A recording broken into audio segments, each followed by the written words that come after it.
March 1942. Port Moresby, Papua New Guinea. The air hung thick and heavy with moisture as Australian commanders gathered around a wooden table covered in maps. Outside, the sound of distant aircraft engines made everyone freeze. Japanese bombers. Again. This was the third raid that week. Port Moresby sat on the southern coast of New Guinea, separated from mainland Australia by just 150 kilometres of ocean. It was the last barrier, the last defensive wall. If Port Moresby fell, nothing stood between Japanese forces and the Australian homeland. The numbers told a grim story. Just 3 months earlier, Singapore had fallen in only 15 days. The British had called it an impregnable fortress. 180,000 Japanese troops proved them wrong. The Philippines were collapsing under relentless assault. In prison camps across the Pacific, 23,000 Australian soldiers now lived as captives of the Japanese Empire. Every week brought worse news. Every intelligence report painted a darker picture. Now those same intelligence reports confirmed what every Australian commander feared most. Japan's 17th Army was preparing for its next move. 13,000 soldiers, veterans of campaigns in China and Malaya, were assembling for an assault on Port Moresby. These weren't untested recruits. These were battle-hardened troops who had conquered every objective they had targeted. They moved with terrifying efficiency. They struck with overwhelming force.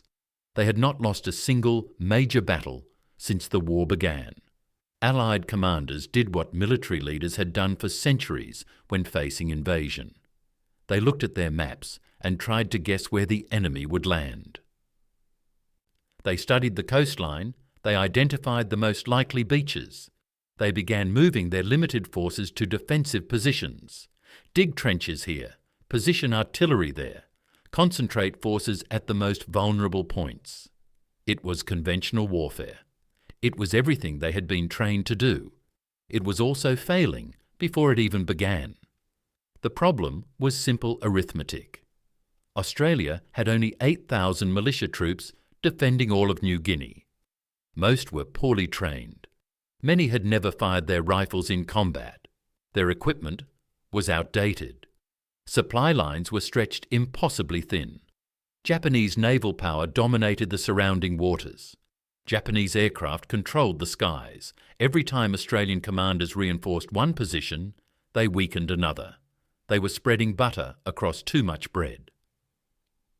Soon there would be nothing but empty toast. The situation grew more desperate with each passing day. In the officers' mess, men spoke in quiet voices about evacuation plans. What would happen when Port Moresby fell? How would they defend the Australian mainland? Could they hold Brisbane? Sydney? The questions hung in the air like smoke from the oil lamps that lit their evening meetings. Into this crisis walked Lieutenant Colonel Ralph Honor. At 31 years old, he seemed too young for his rank. His background was unusual for an officer. Before the war, Honor had been a school teacher in rural Victoria. He taught history and mathematics to children who arrived at school with dirt under their fingernails and farm mud on their boots. He was patient. He was methodical.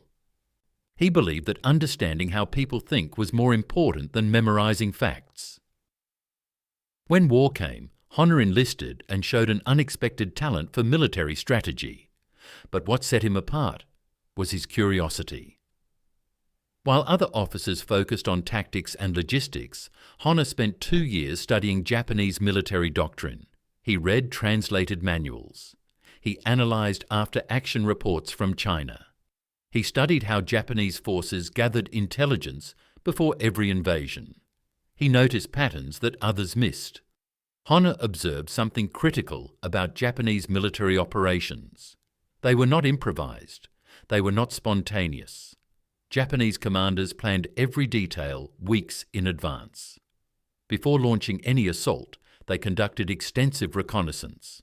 They catalogued enemy positions. They counted troops. They measured distances. They recorded supply routes. Then they built elaborate plans based on that intelligence. The plans were thorough. The plans were detailed. The plans were executed with mechanical precision. When Honor presented his idea to the command staff, the room fell silent. He proposed something that seemed impossible. Instead of trying to defend against the Japanese invasion, what if they manipulated it? What if they fed false intelligence to Japanese reconnaissance? What if they made the enemy believe Australian forces were concentrated in the wrong location? What if they could trick an entire army into attacking a position that didn't exist? General Thomas Blamey's staff responded with immediate scepticism. One senior officer, a veteran of the First World War, shook his head slowly. "You can't deceive an entire army with false intelligence," he said, his voice carrying the weight of decades of military experience. Another officer pointed out the obvious. Japanese forces had conquered half the Pacific through superior firepower and tactical discipline. They won battles because they were better trained, better equipped, and better led. Deception was something from spy novels, not real warfare. The British-trained commanders who dominated Allied leadership found Honor's proposal absurd. They had been educated at prestigious military academies. They had studied the great battles of history. They knew the proper way to conduct defensive operations. A schoolteacher from the Australian countryside was suggesting they abandon proven doctrine in favour of an unproven theory. It was madness. But Honor had found something in captured Japanese documents that everyone else had overlooked. Enemy intelligence officers were recording everything with obsessive detail. Every defensive position, every troop movement, every supply convoy. The documents showed Japanese commanders trusted their intelligence completely. They made decisions based on data collected by their reconnaissance teams. They believed what their scouts reported.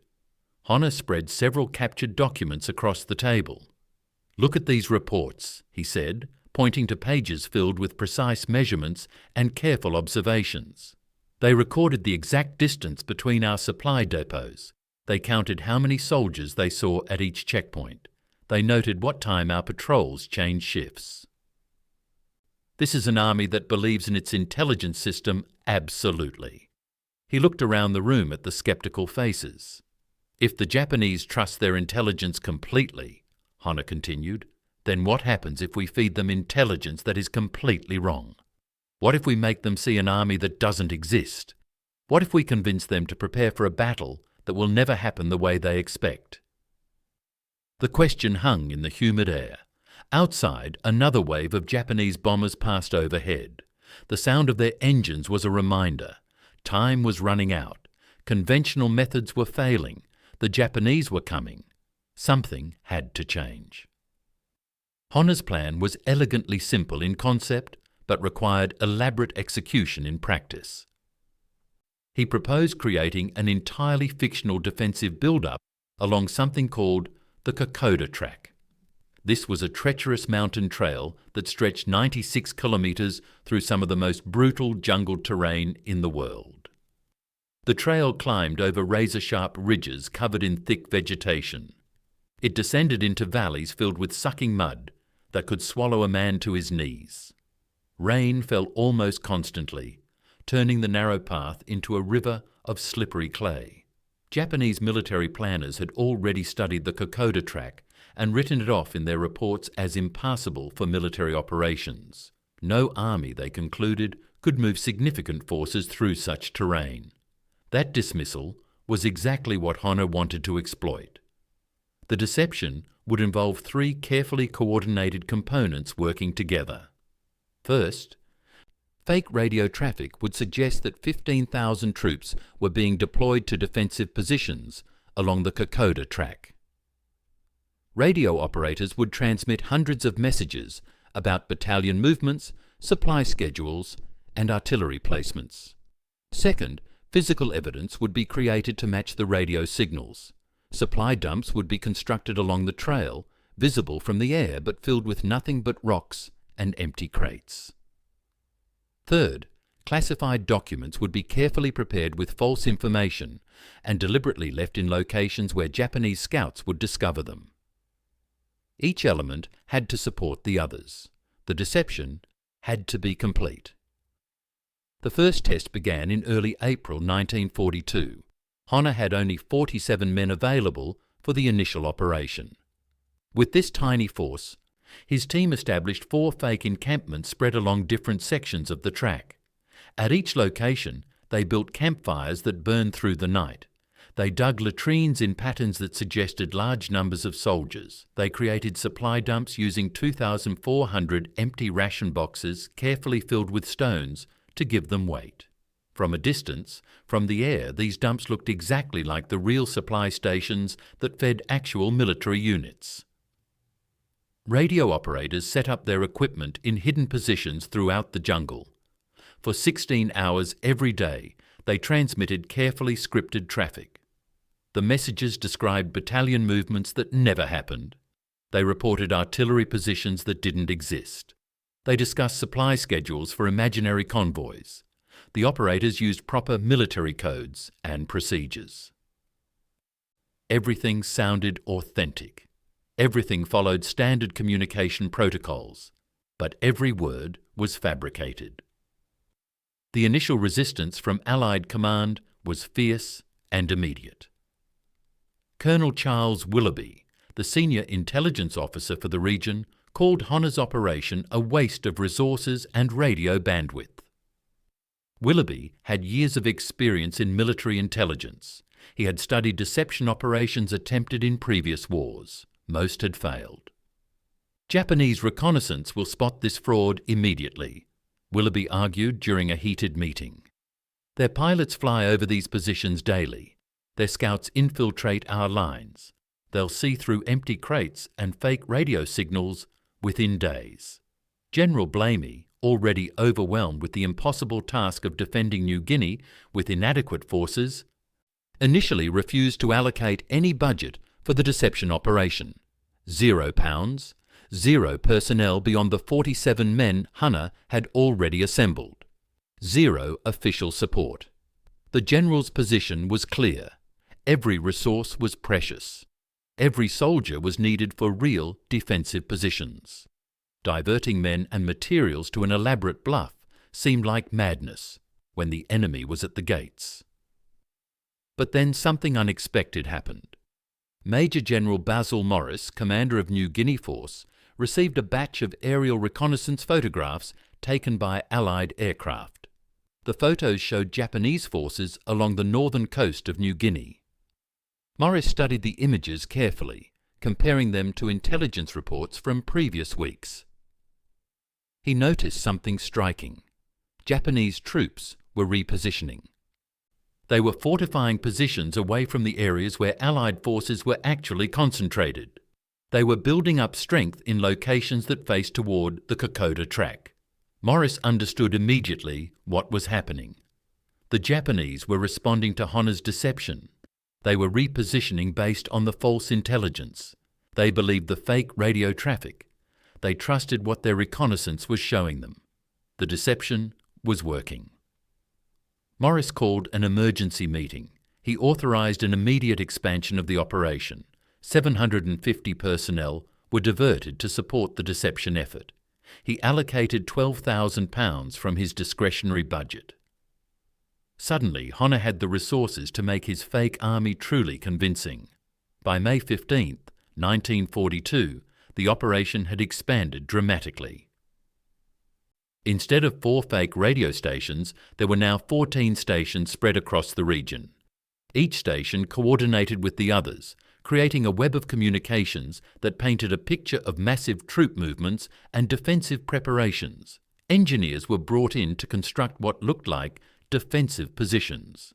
They used branches cut from the jungle and canvas painted to look like sandbags from the air. They created 8 kilometres of fake fortifications winding along the track. The positions looked formidable from reconnaissance altitude, but were nothing but theatrical props up close. The engineers even built fake airfields. They cleared spaces in the jungle to precise dimensions. They constructed wooden frames in the shape of aircraft and covered them with painted canvas. From 20,000 feet, the altitude Japanese reconnaissance planes typically flew, these silhouettes looked exactly like real fighters and bombers parked in revetments. Pilots reported the airfields in their debriefing reports. Intelligence officers added the information to their maps. Japanese commanders factored these phantom squadrons into their planning. The real test of whether the deception was working came on May 22nd during a naval skirmish in the Coral Sea. Australian forces boarded a damaged Japanese vessel before it sank. In the captain's cabin, they found waterproof cases containing operational planning documents. Intelligence officers rushed the documents back to Port Moresby and worked through the night translating them. What they found was extraordinary. The documents laid out Japan's complete invasion plan for New Guinea. The main assault would target a place called Milne Bay on the eastern tip of the island. This location had virtually no Australian defensive forces stationed there. The Japanese plan listed it as lightly defended, which was absolutely correct. But the documents also described a secondary operation. A diversionary probe would strike toward Port Moresby via the Kokoda track.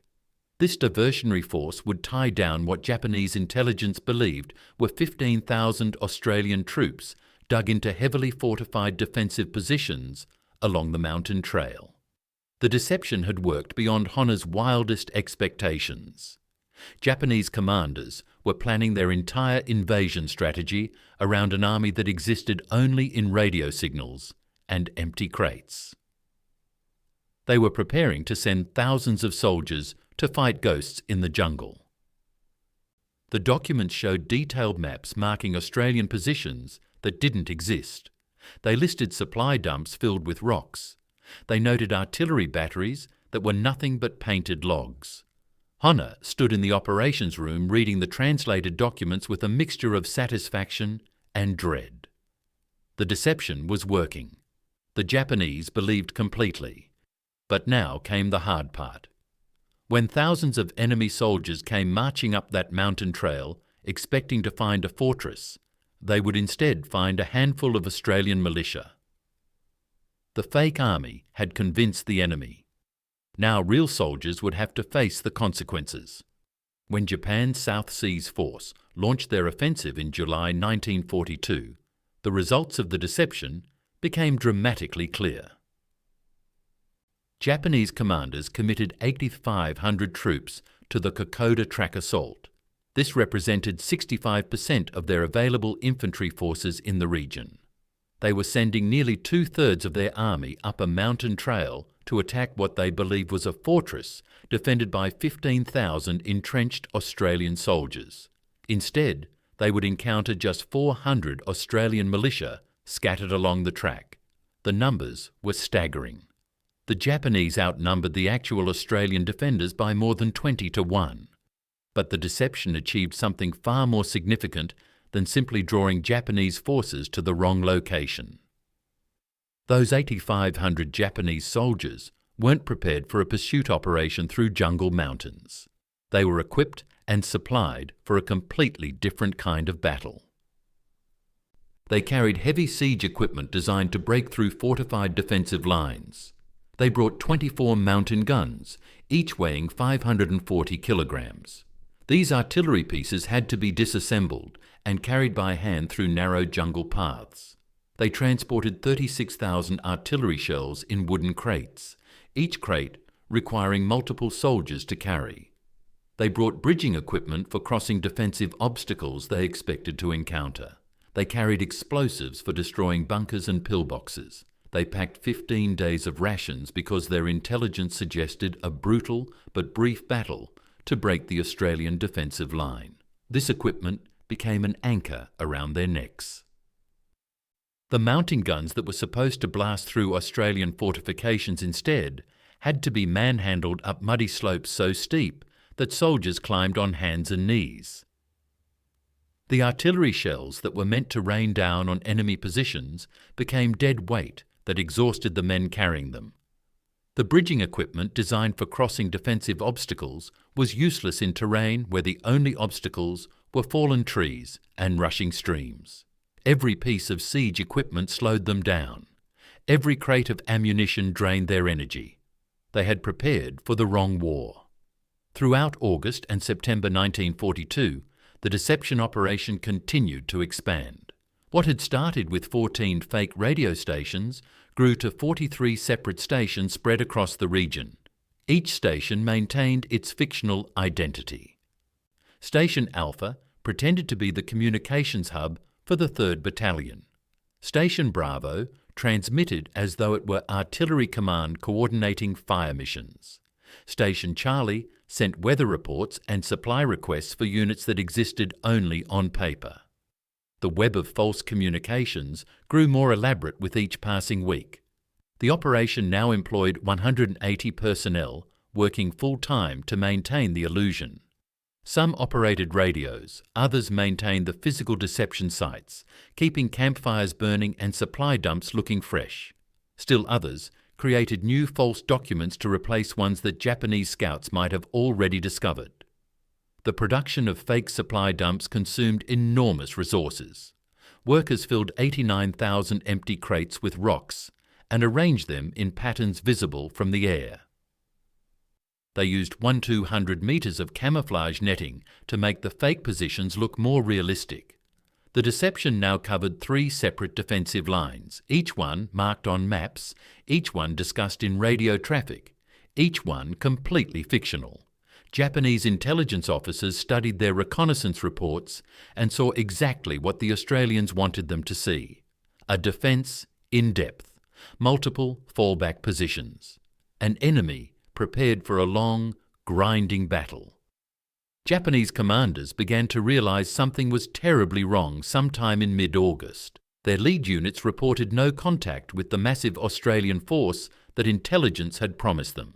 They found abandoned positions, but no soldiers. They discovered supply dumps, but when examined closely, the crates contained stones.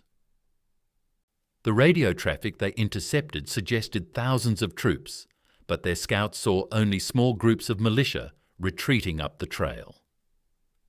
Documents captured from Colonel Kusunosa Masao's headquarters revealed the confusion and anger spreading through Japanese command. Officers argued bitterly in written reports. Some insisted the intelligence had been accurate, but the Australians had withdrawn at the last moment. Others suspected deception, but couldn't explain how such an elaborate fraud could be maintained. Some demanded they continue advancing to Port Moresby.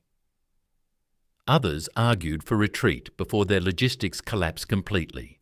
The captured documents showed an army that had lost confidence in its own information. They no longer knew what to believe. The statistics from the Kokoda campaign told the story of the deception's devastating effectiveness. Japanese forces suffered 2,050 combat deaths during the fighting along the track, but disease and starvation killed an estimated 4,500 more. Malaria swept through units weakened by inadequate food. Dysentery struck men drinking from contaminated streams. Tropical ulcers infected minor cuts and turned them into rotting wounds. Japanese planners had anticipated 300 to 500 casualties for breaking through the Australian defensive line in a sharp, decisive battle. Instead, they lost more than 6,500 men in a grinding retreat through mountains that offered nothing but misery. Australian casualties were 607 killed and 1,015 wounded. Each loss was tragic. Each soldier who died defending that brutal mountain trail was a hero.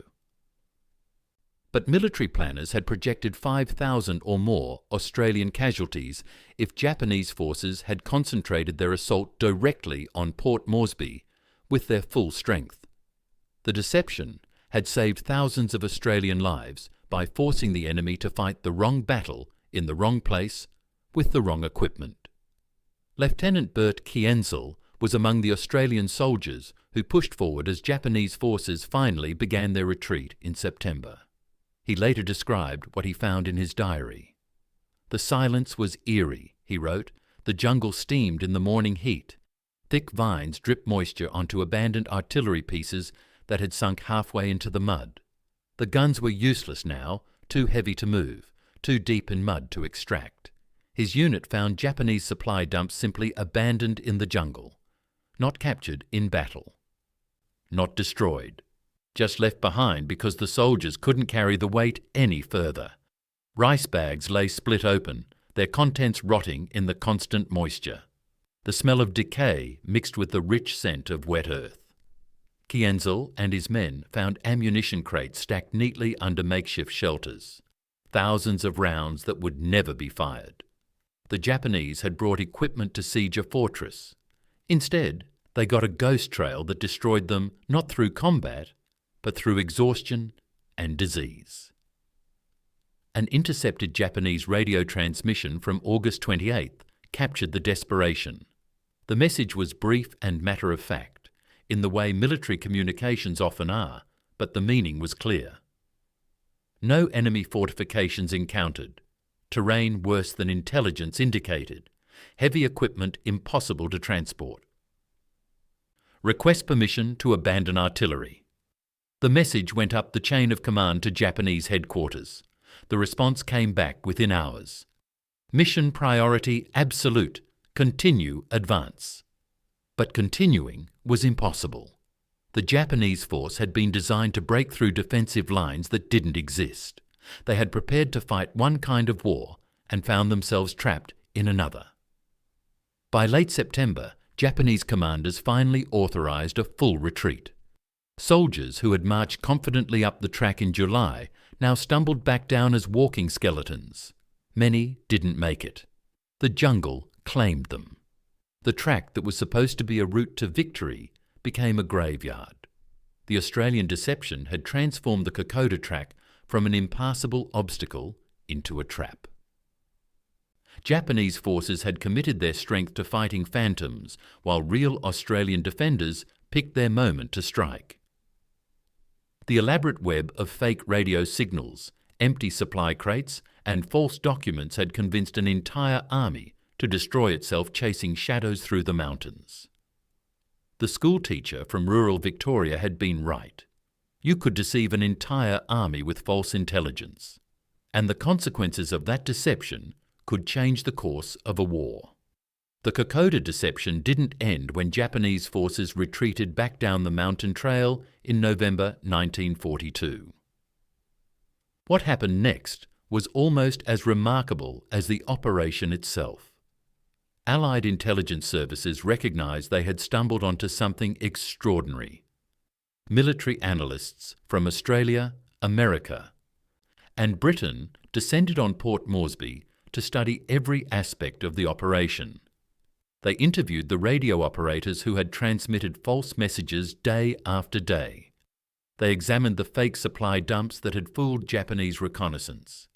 They reviewed captured enemy documents to understand exactly how the deception had shaped Japanese planning. The result was a massive report titled Deceptive Defensive Operations, New Guinea Case Study. The document ran 347 pages. It analysed every decision Hunter and his team had made. It documented what worked and what didn't. It provided templates for creating fake radio traffic. It included photographs of the physical deception sites from multiple angles. It offered mathematical formulas for calculating how many fake positions were needed to convince enemy intelligence of a defensive build-up.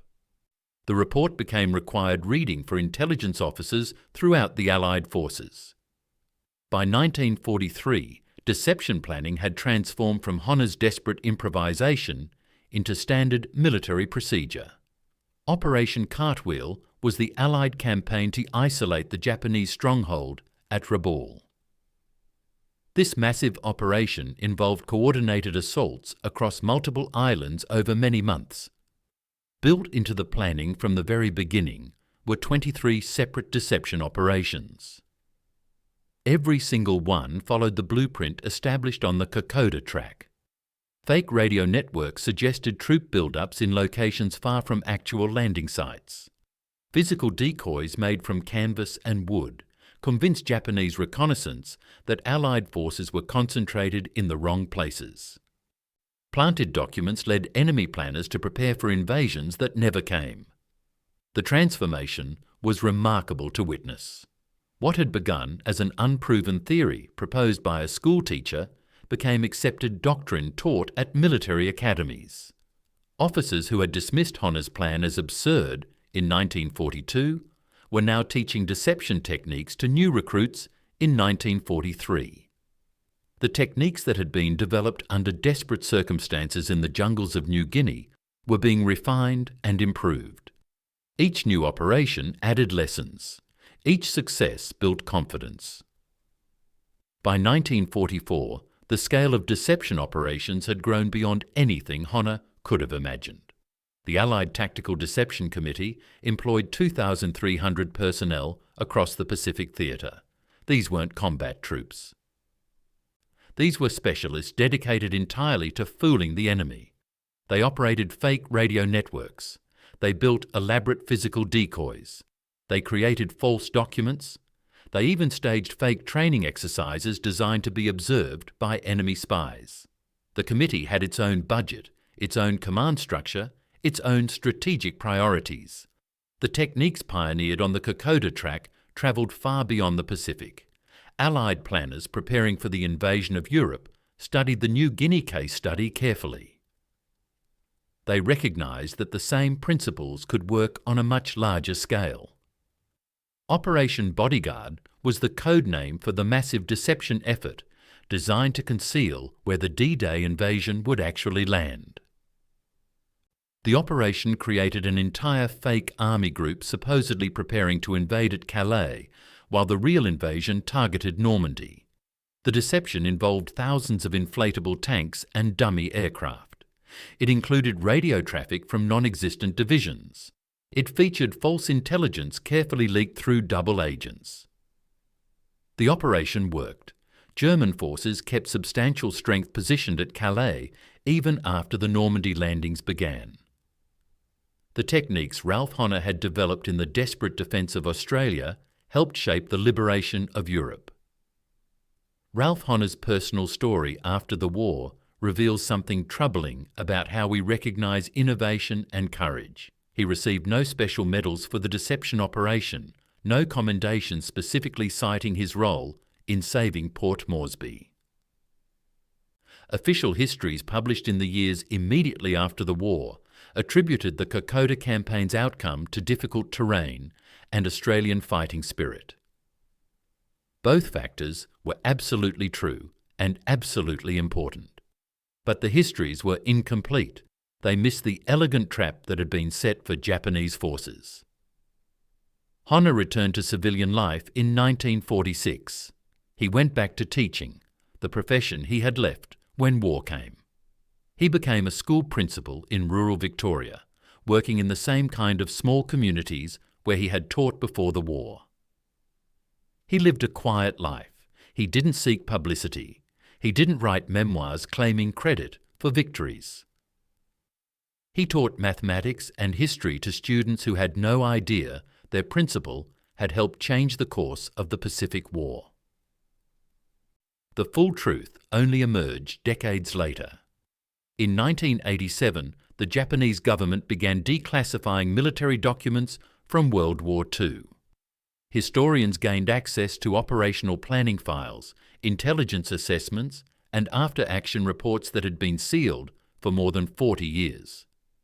These documents revealed in precise detail how completely Japanese intelligence had been manipulated during the New Guinea campaign.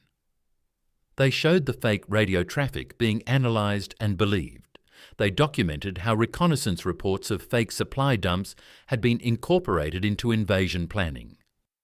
They proved that Japanese commanders had based their entire strategy on information that was deliberately false. When historians compared these Japanese documents with Allied records, the true genius of Honor's deception became clear. Academic papers were published.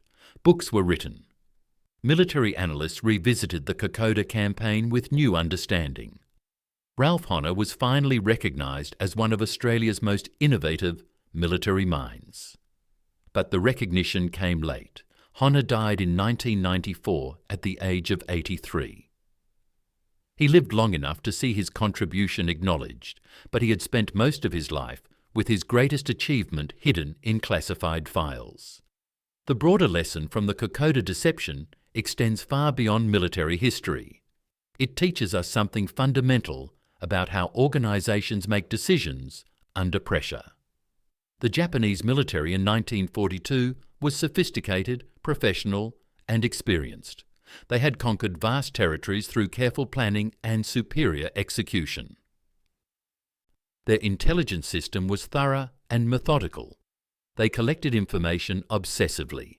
They analysed data carefully. They built detailed plans based on what they learned. But that very thoroughness became a weakness. The Japanese military trusted its intelligence-gathering process so completely that it never seriously questioned whether the underlying data might be corrupted. They had built a system that excelled at collecting and analysing information. They had not built a system that could recognise when the information itself was deliberately false. Their strength became their vulnerability. The more carefully they studied the false intelligence from the Kokoda track, the more convinced they became that it was accurate. This pattern repeats throughout history and continues today. Organisations that pride themselves on data-driven decision-making can become prisoners of their own information systems. They trust the process. They follow the procedures. They analyse the numbers. But if the data is wrong, all that careful analysis leads to wrong conclusions. The Japanese military marched 8,500 soldiers into a trap, not because they were careless, but because they were too confident in their own intelligence capabilities. Today, we live in an age of information warfare unlike anything previous generations experienced. Deepfakes can create convincing video of events that never happened. Social media spreads false narratives at incredible speed. Nation-states employ thousands of people to manipulate what their adversaries believe. The technology has changed, but the fundamental challenge remains identical to what Ralph Honor understood in 1942. In any conflict, whether military, economic, or ideological, controlling what your opponent believes can matter more than controlling what you actually possess. Military academies around the world still teach the Kokoda track deception as a case study. It appears in textbooks on asymmetric warfare. It's analysed in courses on military innovation. Students learn how creative thinking and psychological insight allowed a numerically inferior force to defeat a stronger enemy. The lesson is taught and retaught to each new generation of officers. But perhaps the most important lesson is one we all need to learn. In an age where information flows faster than ever before, are we creating better intelligence or just more opportunities for deception?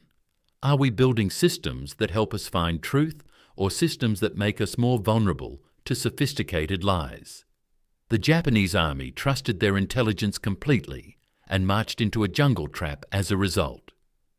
What traps are we walking into today because we trust our own information systems too completely? The Kokoda track still winds through the mountains of Papua New Guinea. The jungle has reclaimed the fake positions. The artillery pieces have rusted into the earth. But the question Ralph Honor forced us to confront remains as urgent now as it was in 1942. How do we know what we think we know is actually true?